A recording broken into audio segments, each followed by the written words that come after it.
I think this is the hardest part for any entrepreneur and startup. And until you're like really big and cash flow is not an issue. It's always about the cash, right? So I think this is where having good routine around having your financials up to date is kind of the first step. And then after that, which is even equally important, is to have a cash flow model where you know your ins and outs of your spending and knowing when you're going to run out of money. And you're always, whatever you forecast, unless you're really good at it, people tend to be a little optimistic and you run out quicker.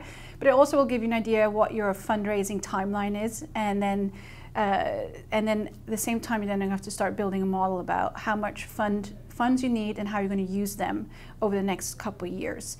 And this is where I think working with a finance team that has done this before, put together models, help sort of keep an eye on the cash and the spend, I think it becomes the lifeline of the company, because if you don't have any money, you're doomed, and it becomes really challenging.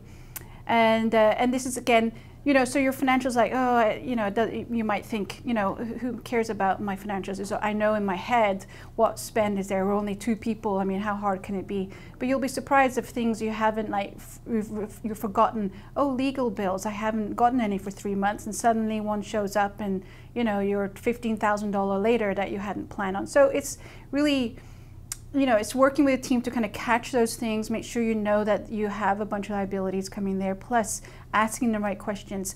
Have you thought of this? Have you thought of that? Is that in your cash flow planning?